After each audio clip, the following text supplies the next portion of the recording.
Good evening और सभी मित्रों को प्रेम प्रणाम।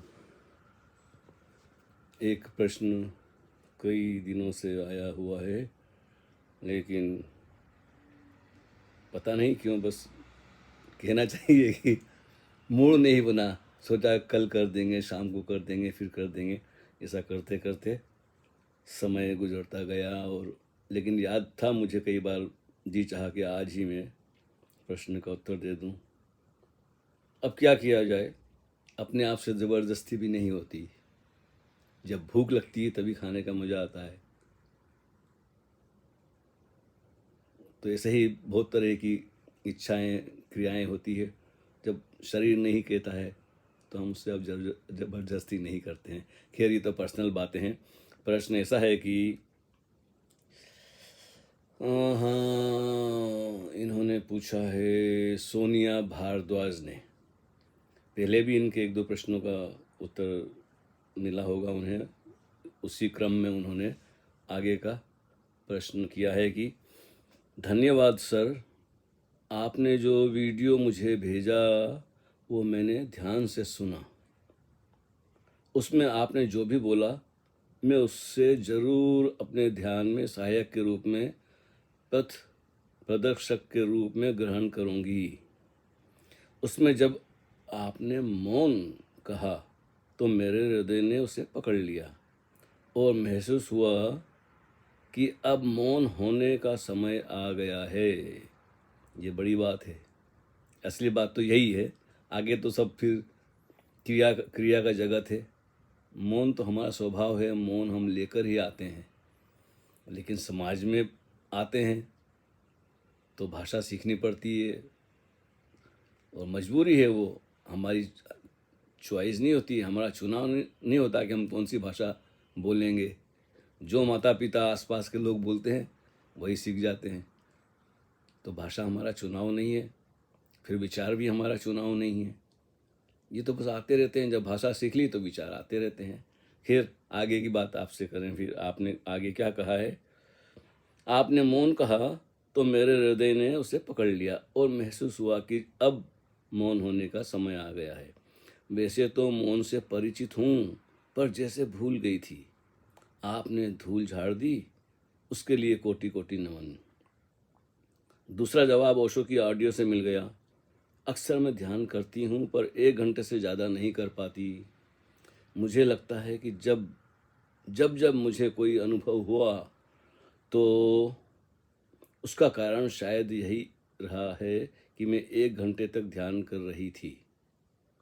समस्या यह हुई कि आधे घंटे के बाद मेरे शरीर का आधा हिस्सा सुन्न होने लग गया तो मैं डर जाती थी कि कहीं कोई ऐसी अवस्था ना आ जाए कि घर वालों पर बोझ बन जाऊं और वो मेरा ध्यान बंद करने को कह दें।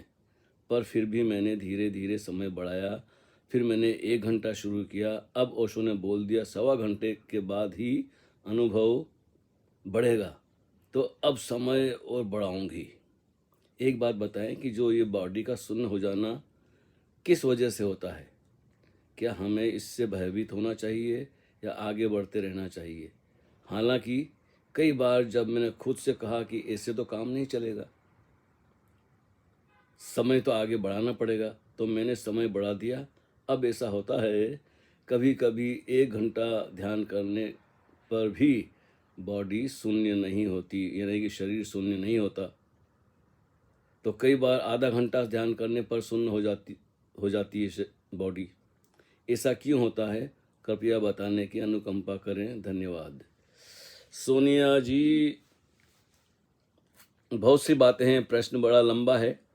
फिर भी महत्वपूर्ण बात तो ऐसा है कि हमें समझना पड़ेगा। स्वयं को समझने के लिए शब्द तो सारे व्यर्थ हैं। इशारा हो जाता है शब्दों से, इसलिए शब्द जरूरी भी हैं। बिना शब्द के कोई कहे तो कैसे कहे? हाँ, बुद्ध पुरुष को गौर से देखे कोई। बुद्ध पुरुष कैसे उठता है, कैसे बैठता है, कैसे चलता है, कैसे बात करता है, उसकी शारीरिक मुद्राएं, उनके बीच जो लयबद्धता है, वो होश के कारण होती है, एकदम यांत्रिक नहीं होता सदगुरु। बुद्ध पुरुष जो जागा हुआ है उसके अंदर की यांत्रिकता समाप्त हो जाती है। जो भी क्रियाएं होती है शारीरिक या विचार की या भाव की, उसके पीछे उसकी सजगता सतत बनी रहती है। और वो सतत सजगता का बने रहना ही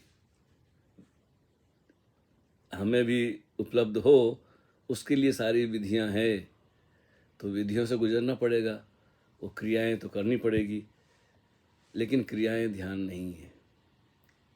वो सीढ़ियां हैं समझ लो कहीं जाने के लिए, या नाव है, या कश्ती है, कश्ती में बैठ के उस पार जाना है। तो शरीर के, मन के और भाव के की लहरें हैं, उनके पास जाना है। शरीर की लहर तो बड़ी स्थिर नज़र आती है, लगता है वैसा का वैसा ही बना हुआ है, लेकिन शरीर भी बदल रहा है। लेकिन ये लहर बड़ी धीरे धीरे गति करती है। विचार की गति बड़ी तेज है, कितने चलते हैं। एक कह रहे हैं ट्रैफिक है बड़े शहर की, एकदम से भीड़ भाड़ लगी रहती है मन की, तो उनकी गति तेज है। इमोशन है, भाव है, वो भी गतिमान है। शरीर गतिमान है, विचार गतिमान है, भाव भी गतिमान है। इनके पीछे जो दृष्टा है, जो जानने वाला है, वो स्थिर है, अगति। वहाँ कोई कुछ नहीं होता, जागना उसका स्वभाव है। लेकिन जब हमारा मन उसकी तरफ केंद्रित नहीं होता, उसकी तरफ उसका भान नहीं होता, बड़ा मुश्किल होता है मुझे शब्दों में कहना। कभी कभी मैंने ये बातें कविता में कही है, चंद शब्दों में कहना ज़्यादा आसान होता है। जितनी लंबी बात करो उतने ज़्यादा उसके पहलू नज़र आने लगते हैं। तो अच्छा है आपका मौन का स्वाद आपको मिला हुआ है और आपने उसे पकड़ लिया। तो शरीर शून्यता की बात है ना, शरीर में ये शून्य कैसे हो जाता है? एक तो शरीर शून्यता का अनुभव होता है कि जैसे शरीर खो गया है, और उसके पहले जड़ता का भी अनुभव होता है, शरीर जड़ हो गया है। इसलिए हमारे भारत में उसे जड़ समाधि भी कहते हैं। कई संतों को ऐसा हुआ है, जैसे रामकृष्ण परमहंस है, उनके बारे में सुना है हमने, ओशो से ही सुना है कि उनको बड़ी लंबी समाधि लग जाती थी, तो उनका शरीर एकदम जड़ हो जाता था, पत्थर की तरह। तो उनके पास तो आसपास लोग थे। तो एक बार तो उनको सुना है कि 6 दिन के लिए एकदम वो शरीर से मुक्त हो गए थे और शरीर में ही रहा था, लेकिन फिर भी जीवित थे। और शरीर जकड़ गया था, तो उनके जो शिष्य वगैरह थे वो उनकी मालिश वगैरह करते रहते थे, पैरों की, तलवों की, हाथ की, पता नहीं। लेकिन हमने जो ओशो से सुना है वैसा हमने, तो ये अनुभव हमें भी हुआ है कि तो मुझे भी डर लगता था, एकदम शरीर सख्त हो जाता था, तो मुट्ठी बांध नहीं सकते, जो मुट्ठी खुली होती थी चारों खाने चित्त हो गया। हम जब लेट जाते थे आखिरी में ध्यान के, तो लेटे रहते थे और अच्छा लगता था, और जागे हुए भी अंदर, लेकिन शरीर इतना शांत, इतना शिथिल तो हुआ, लेकिन कई बार तो एकदम से सख्त हो जाता था। तो लगता था पता नहीं उंगलियां, पहले पहले तो ओशो बोलते थे धीरे धीरे अपना ध्यान अपने पाँव के पंजों पर ले जाइए, धीरे धीरे पाँव की उंगलियों को हिलाने की कोशिश करें, फिर हाथ को मुट्ठियाँ देखें। तो वो वहाँ से हमसे वो शुरू करवाते थे। तो एकदम से झटके से उठ नहीं जाना, अगर शरीर जड़ हो गया है, वो सुन्न हो गया है, जड़ता आ गई है, एकदम पत्थर की तरह सख्त हो गया है, तो एकदम से झटके से उठने की कोशिश मत करना। मैं अपने अनुभव से बोलता हूँ, ओशो ने भी हमें यही कहा था, एकदम से झटके से नहीं उठना है, क्योंकि पहले पंजे की उंगली की तरफ अपना ध्यान ले जाना है और उनको थोड़ा थोड़ा सिकोड़ना है, फैलाना है, सिकोड़ना है। फिर पूरा पंजा है, एड़ी से लेके उसको थोड़ा सा हिलाना है। फिर ध्यान अपने क्या बोलते हैं, एड़ी से लेके घुटनों तक लाना है, उसमें थोड़ी हलन चलन देखना है। फिर हाथ के उंगलियां हैं तो ऐसे खुली रहती है ना, तो एकदम जड़ की तरह हो जाती है। तो फिर धीरे धीरे में ऐसा ऐसा करते रहना चाहिए। तो जब ऐसा करते हैं ना, एकदम सख्त हो जाती है, ऐसे ऐसे ढीली हो जाती है और सख्त रहती है। लेकिन जब ऐसा करते हैं तो दर्द सा महसूस होता है कि ये बंद नहीं हो रही है। तो बिल्कुल धीरे धीरे करते करते फिर देखना चाहिए इनको ऐसा करके। मतलब कि मैं आपको करके बता रहा हूँ, क्योंकि ये बात से भी कही जा सकती है, लेकिन जब हम प्रत्यक्ष देखते हैं तो उसकी बात अलग हो जाती है। तो धीरे धीरे फिर थोड़ी गर्दन हिलानी है, हाँ, और आहिस्ता से उठना है। मतलब अपना ध्यान जो है ना, पैर की उंगलियों से लेके पूरे शरीर के ऊपर, जैसे एक टार्च होती है ना। अब ध्यान तो हमारा यहाँ से जाता है, मेरा ख्याल है तृतीय नेत्र से, तीसरी आंख से, थर्ड आई जो बोलते हैं, दो भ्रकुटी के बीच में, आंखों के बीच में, तो हमारा ध्यान वहीं केंद्रित होता है नॉर्मली। तो वहाँ से समझ लो टार्च है। तो पहले तो पंजों को महसूस किया, एड़ी को महसूस किया, घुटनों को महसूस किया, जांघों को महसूस किया, कमर को महसूस किया, छाती को, पेट को, धीरे धीरे ऊपर तक लाना है।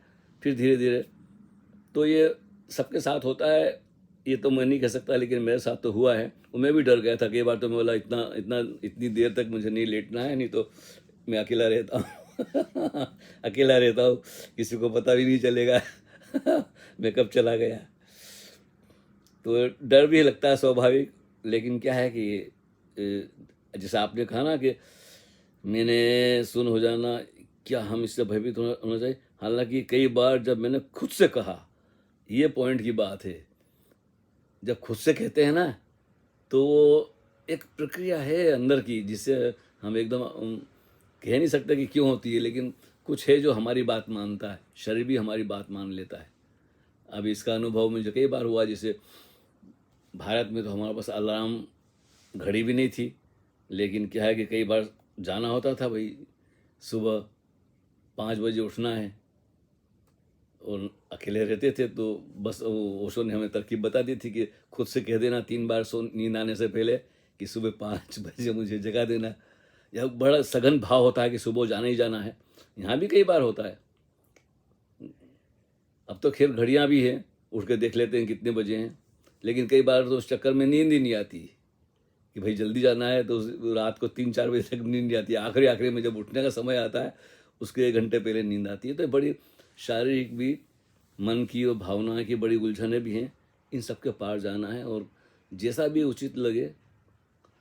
और 1 घंटा, 1.5 घंटा, 2.5 घंटा ध्यान तो समयातीत की घटना है।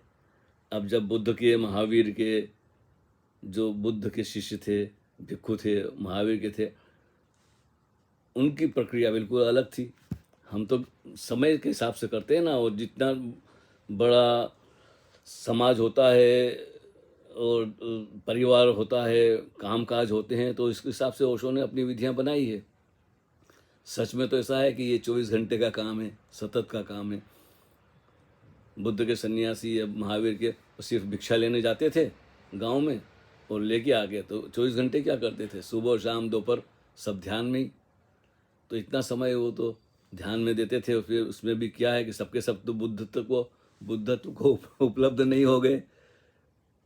हो जाना चाहिए अगर पूरा जीवन दांव पे लगा दिया ध्यान के लिए।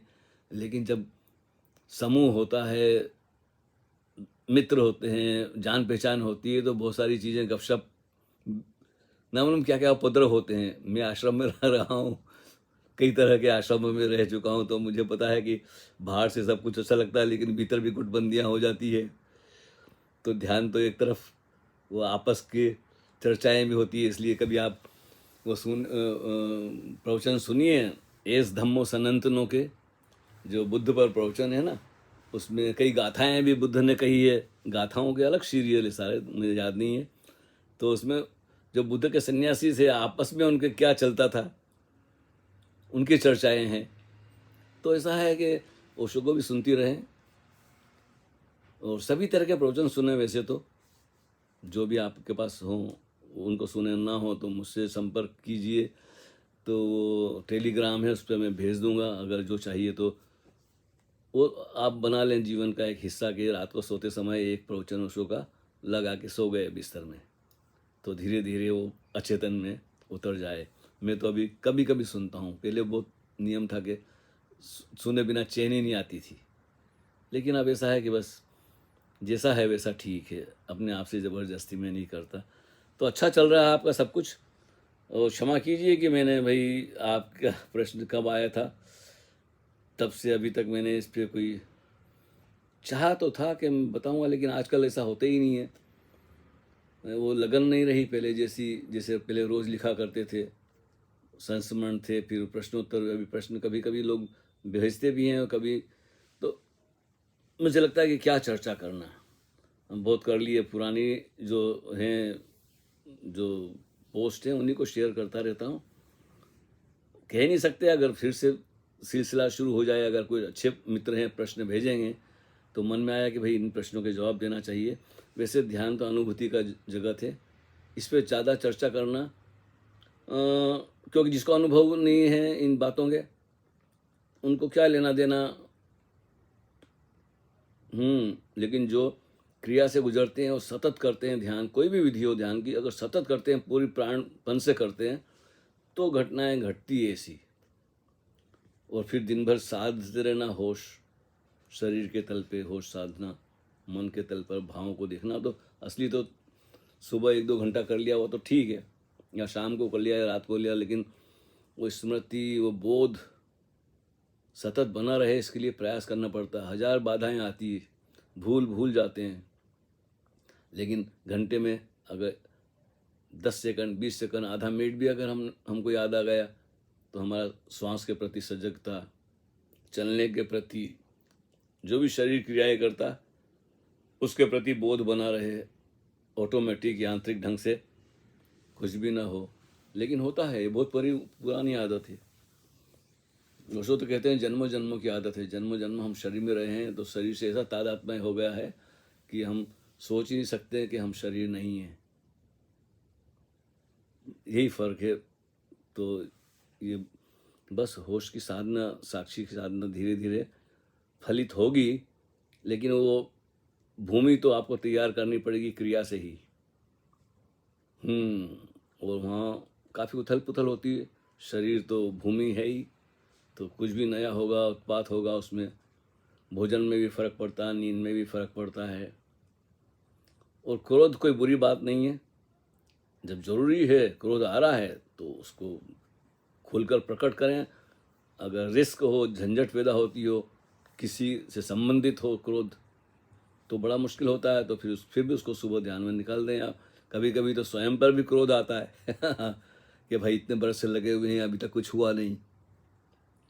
तब इसमें किसी का तो दोष नहीं, हम अकेले हैं। सब कुछ जो कुछ भी है सारा हमारा ही किया धरा है, शायद हमने ही ऐसा होना चाहा है।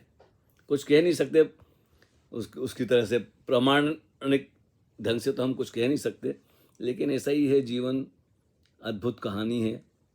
पिछली बार मैं आपको एक शेर सुनाना चाहता था, शायद फिर मैं सुनाना भूल गया था, तो बाद में मुझे याद आया कि न इब्तिदा की खबर है, न इंतहा मालूम, न इब्तिदा की खबर है, न इंतहा मालूम, हिकायतें हस्ती सुनी तो दरमियाँ से सुनी। ये मैंने ओशो से सुना था, लेकिन कभी याद आ जाता, कभी नहीं आता। बहुत सारे शेर मैंने ओशो से सुने हैं, कविताएं, कुछ याद हैं, कुछ भूल गए।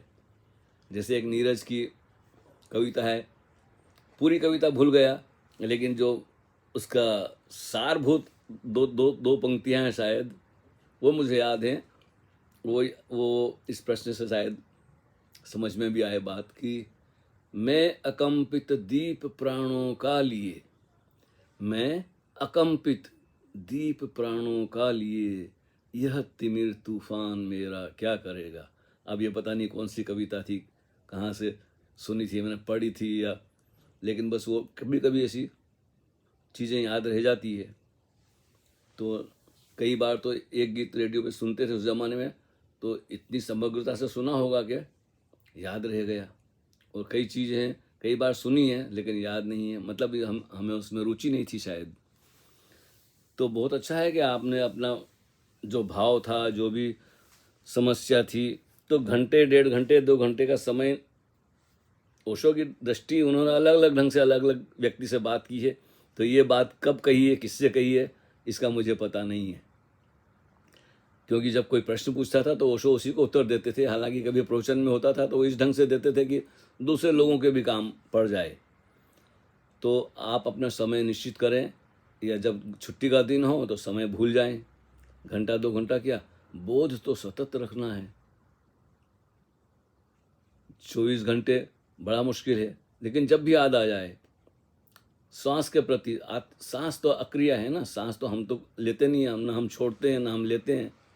तो सांस तो हमारी जो श्वास है सतत चलती रहती है। तो बस उसके प्रति जागना है। जब भीतर आ रहे तो उसको देखना है। जैसे ही हम देखना शुरू करते हैं सांस की गति धीमी होने लगती है। जब बाहर जाए तो देखना है। तो सबसे आसान तरीका तो ये है स्वयं को जगाए रखने का कि श्वास के प्रति ध्यान रहे, या फिर शरीर जो भी क्रिया करता हो उसे होशपूर्वक बोधपूर्वक करें। छोटी छोटी बातें हैं जीवन में, सभी उपयोगी हो सकती हैं। चाय पीते हैं तो प्याली कैसे उठाए, कैसे चुस्की लेते हैं, कैसे फिर उसको तश्तरी में या टेबल पे रख देते हैं, जूते कैसे पहनते हैं।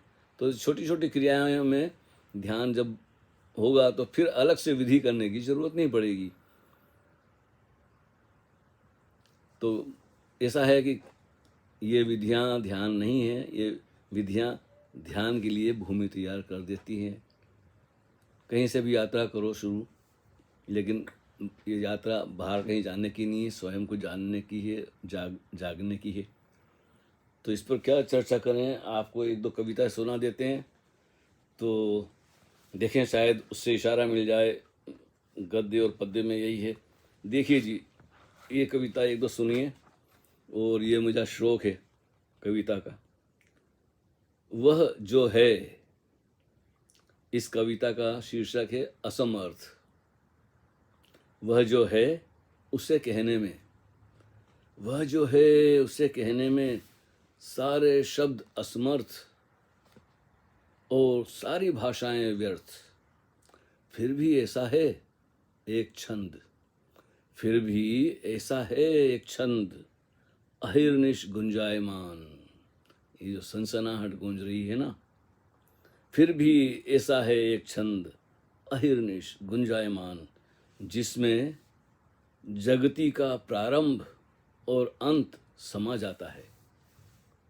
वह एक रास्ता अदृश्य से घिरा हुआ, वह एक रास्ता अदृश्य से घिरा हुआ, प्रत्येक दृश्य ओस की बूंद सा कुंवारा, ताजा स्वच्छ उसका अछूतापन। उसी क्षण को पाने के लिए, उसी क्षण को पाने के लिए, उसी क्षण में होने के लिए मनुष्य है बेकल। क्योंकि उस एक क्षण में, देखिए जी, क्योंकि उस एक क्षण में शाश्वत समा जाता है। इटर्निटी, शाश्वत, हाँ, समा जाता है। इसलिए क्योंकि उस एक क्षण में शाश्वत समा जाता है, इसीलिए वह जो है उसे कह कह कर भी कहाँ कहा जाता है। और जो अनकहा रह जाता है, और जो अनकहा रह जाता है, वही तो है अर्थ, जिसे कहने में सारे शब्द असमर्थ और सारी भाषाएं व्यर्थ। एक मैंने सुर के ऊपर कविता लिखी है। पहले तो मैंने सोचा था आपको कविता में ही बात कह दूं, फिर मैंने सोचा नहीं, शायद कुछ बोलना बेहतर है कविता से। तो देखिए जी, सुर की काया तो माया है। संगीतकारों को ये पसंद आएगी कविता, जो संगीत से थोड़े परिचित हैं या संगीत गाना बजाना जानते हैं, वाद्य बजाते हैं, तो उनके लिए है ये कविता की। सुर की काया तो माया है, सुर स्वरूप की छाया है। सुर से जो सुरती को साधे, वही सुरनामी कहलाया है। सुर तो है सुरती का अंजन, सुर तो है सुरती का अंजन, सुर से सधे अलख निरंजन। सुर भृतहरि सुर भगीरथ, सुर है अंतर गंगा तीरथ। सुर की महिमा अपरंपार, सुर से शून्य हुआ साकार। बड़ी बेबुझ पहेली सी है, लेकिन ऐसा है तो है। सुर से शून्य हुआ साकार, सुर स्वयंभू सुर निराकार। सुर मधुबन में गुंजन गुंजन, सुरमयी सरगम वंदन पूजन। सुरधारा सम राधानंदन, सुर संबोधि सुर प्रत्यक्ष ब्रह्म। देखिए ये उपनिषदों का जो सार है ना, वो इसमें कहा है कि सुर संबोधि, सुर प्रत्यक्ष ब्रह्म, सुर बिन जगति अगोचर अगम्य, सुर निर्विकल्प सुर निराधार, सुर निर्विकल्प सुर निराधार, सुरवाणी सुर शब्द आधार। तो ये उलट बांसी हैं, इसमें बहुत सारी बातें, क्योंकि जो सनसनाहट सुनाई देती है उसका भी कोई स्रोत नहीं है, या कहीं होगा भी तो हमें हमारी पकड़ में नहीं आता। जैसे ही भी हम मौन होते हैं तो सन्नाटा सघन होने लगता है, ऐसा ऑर्केस्ट्रा सतत गुंजायमान है। हम विचारों में, बातचीत में इधर उधर उलझे रहते हैं, तो वो जो चारों तरफ जो गूंज रहा है अनाहत नाद, उस पर हमारे कान उसको नहीं पकड़ पाते। भाई जो इंद्रियां हैं वो कहीं और केंद्रित हो जाती है ना। तो जैसे जैसे हम स्वयं की तरफ लौटते हैं तो ये मौन अच्छा लगता है, चुप रहना अच्छा लगता है, या सनसनाहट सुनना अच्छा लगता है, प्रकृति के साथ में, पेड़ पौधों के साथ में, बगीचे में, नदी किनारे। तो ये सब प्राकृतिक रचनाएं हैं, उनके साथ मौन आसानी से घटता है। वैसे घर परिवार में रहते हैं तो प्रयास करना पड़ता है ज़्यादा, इसीलिए लोग जाते हैं दूर दूर कहीं थोड़े दिन के लिए। लेकिन इस संसार में रहते हुए साधना एक चुनौती है, क्योंकि जो दूर भाग जाते हैं वो भी भटक जाते हैं, ना मालूम क्या क्या मुसीबतें उनको भी आती है। उसके ऊपर भी मैंने एक कविता लिखी थी, लेकिन अब समय बहुत हो रहा है तो ठीक है, अभी ये बातें हो गई है। आपने जो भेजा था मुझे समझ में आई बात, और इतना तो होता ही है, जो कुछ नहीं करते हैं उनको कुछ नहीं होता है, जब कुछ करते हैं तो उसका परिणाम भी होता है, क्योंकि शरीर की सफाई होती है, बहुत सारे अतीन्द्रियाँ सक्रिय होने लगती है ना। जो सोया हुआ था वो जागने लगता है, ऊर्जा तो है, अगर कुछ ना करो तो शरीर ऐसे भी जाम हो जाता है, और एक दिन तो शरीर जाना ही है, कब चला जाए पता नहीं। तो अच्छी बात है, अब समय हो गया कि हमने बहुत लंबी कर दी है चर्चा। ठीक है, फिर कभी मुलाकात होती है और देखेंगे, अगर किसी मित्र का प्रश्न वगैरह आया तो हो सकता है मूड बन जाए तो हम बात कर लेंगे, नहीं तो हरिओम तत्सत।